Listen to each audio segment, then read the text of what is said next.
YouTube ကနေပတ်စံရှာခြင်းတဲ့သူတွေအတွက်ဒီခါမှာတော့ YouTube ရဲ့ဗီဒီယိုတွေကိုကြည့်ပြီးတော့ပတ်စံရှာလို့ရမယ် YouTube website တစ်ခုအကြောင်းလေးကိုပြပြပေးသွားမှာဖြစ်ပါတယ်ဒီ website နဲ့ပတ်စံရှာမယ်ဆိုရင်တော့ monetization အောင်စရာတော့မလိုပါဘူးကိုကဗီဒီယိုကြည့်ရင်ကြည့်နိုင်တဲ့လောက်ပတ်စံရှာလို့ရပါတယ်For YouTube channel လေးကို subscribe မလုပ်ရသေးရင် subscribe လေးလုပ်ထားပြီးတော့ဘေးနဲ့ notification ခေါင်းလောင်းလေးကိုလည်းတီးထားပေးပါဦး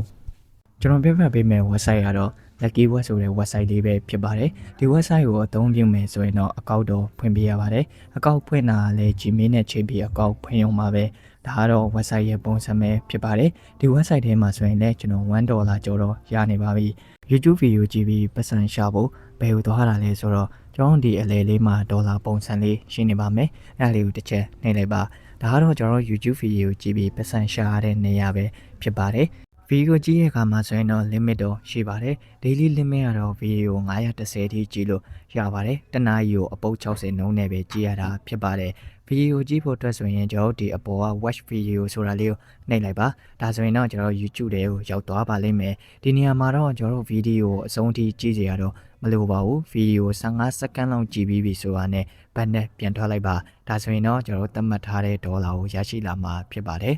15စက္ကန့်သာ YouTube တပုတ်ကြည့်ရဆိုရင်ဒေါ်လာအနေနဲ့ကတော့0.00025ဒေါ်လာရပါတယ်ကျွန်တော်ကအဲ့ပုံစံတိုင်းဗီဒီယိုတွေကြည့်သွားပြီးတော့ပတ်စံရှာလို့ရပါတယ်ဗီဒီယိုအဆုံးထိကြည့်ကြရတော့မလိုပါဘူး15စက္ကန့်ကြည့်ပြီးရုံမှာပဲ15စက္ကန့်ပြည့်ပြီဆိုတာနဲ့ပြန်ထွက်ပါဒါဆိုရင်ကျွန်တော်တို့ပတ်စံရပါပြီကျွန်တော်ဒီတည်းကပတ်စံထုတ်တဲ့အခါမှာဆိုရင်လည်းတကယ်ရပါတယ်ပတ်စံထုတ်ဖို့အတွက်ဆိုရင်ကျွန်တော်တို့ Binance နဲ့ Exchange အပြင်တခြားသော crypto wallet တွေကိုလည်းအသုံးပြုလို့ရပါတယ်ဒီ website တွေကနေပတ်စံထုတ်မယ်ဆိုရင်တော့ဒီဘက်၄ခုမြောက်မှာ wallet ပုံစံလေးရှိပါမယ်အဲ wallet ပုံစံလေးကိုတစ်ချက်နှိပ်လိုက်ပါဒီ wallet ပုံကတော့ကျွန်တော်ပတ်စံပြန်ထုတ်ရတဲ့နေရာပဲဖြစ်ပါတယ်ပတ်စံထုတ်ဖို့အတွက်က crypto အနေနဲ့က TR8K USDT ရဲ့ရှိပါမယ် Telegram Star လိုချင်တဲ့သူတွေက Telegram Star နဲ့ပြန်ထုတ်လဲရပါတယ်ဆိုတော့ကျွန်တော်ဒီနေရာမှာပတ်စံထုတ်မယ်ဆိုရင်အရင်ဦးဆုံး wallet ချိန်ပေးရပါတယ် wallet ဘယ်လိုချိန်ရတာလဲဆိုတော့ကျွန်တော်ဒီအောက်နားလေးမှာ wallet ချိန်ရတာလေးရှိပါမယ်အဝါရောင်အကွက်လေးနဲ့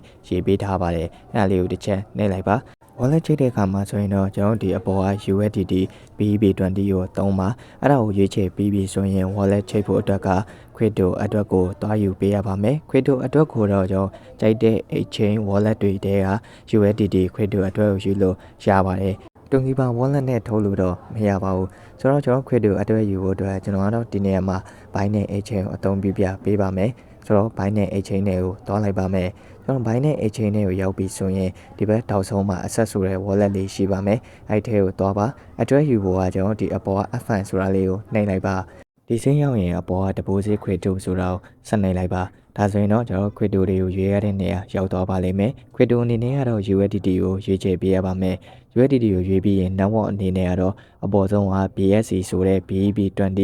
smart chain ကိုရွေးချယ်ပေးရပါမယ်ကျန်လာတဲ့အတွက်ကို copy ယူပါ copy ယူပြီးရင်စောစောက Lucky Web ဆိုတဲ့ website ထဲမှာ wallet ချိန်ပေးလိုက်ပါ wallet ချိန်ပြီးပြီဆိုရင်တော့ကျွန်တော်ဒီတည်းကနေပတ်စံထုတ်လို့ရပါပြီဒီအောက်မှာကျွန်တော်ကိုထုံးမဲ့အမောက်ကိုထည့်ရုံပါပဲကျွန်တော်ထုတ်တဲ့အခါမှာဆိုရင်တော့ fee ရောပေးရပါတယ်ကျွန်တော်ထုတ်တဲ့အမောက်ပုံမူတည်ပြီးတော့သူက 5% ဖြစ်ပါတယ် website ထဲကနေပတ်စံထုတ်တဲ့အခါမှာကျွန်တော်ရဲ့ wallet ထဲကိုပတ်စံရောက်လာဖို့အတွက်ဆိုရင်တော့အချိန်အားဖြင့်နိုင်ဝက်လောက်တော့စောင့်ပေးရပါတယ်တကယ်ရောက်လာပါတယ်ကိုကအိမ်မှာနေပြီးအပူဝင်ဝင်အနေနဲ့ပတ်စံရှာခြင်းနဲ့ဆိုရင်တော့ဒီ website လေးကိုအသုံးပြုဖို့အတွက်အကြံပေးခြင်းပါတယ်ဒီ website ကပတ်စံတကယ်ထုတ်လို့ရတဲ့ website လေးဖြစ်ပါတယ်ဆိုတော့ကျွန်တော်ဒီ YouTube video ကြည့်ပြီးပတ်စံရှာတဲ့ website အကြောင်းနဲ့ပတ်သက်ပြီးနားလည်မယ်လို့ထင်ပါတယ်နားမလည်တာရှိရင်လည်း comment ထဲမှာမေးခဲ့လို့ရပါတယ်ဒီ Lucky Web ဆိုတဲ့ website လေးကဘာမှလုပ်စရာမလိုပဲ YouTube video တွေကို15စက္ကန့်လောက်ကြည့်ပြီးရုံနဲ့ပတ်စံရတဲ့ website လေးလည်းဖြစ်ပါတယ်ဗီဒီယိုလေးကိုအဆုံးထိကြည့်ပြီးရတဲ့အတွက်ကျေးဇူးတင်ပါတယ်ဗျအားလုံးကိုကျေးဇူးပါ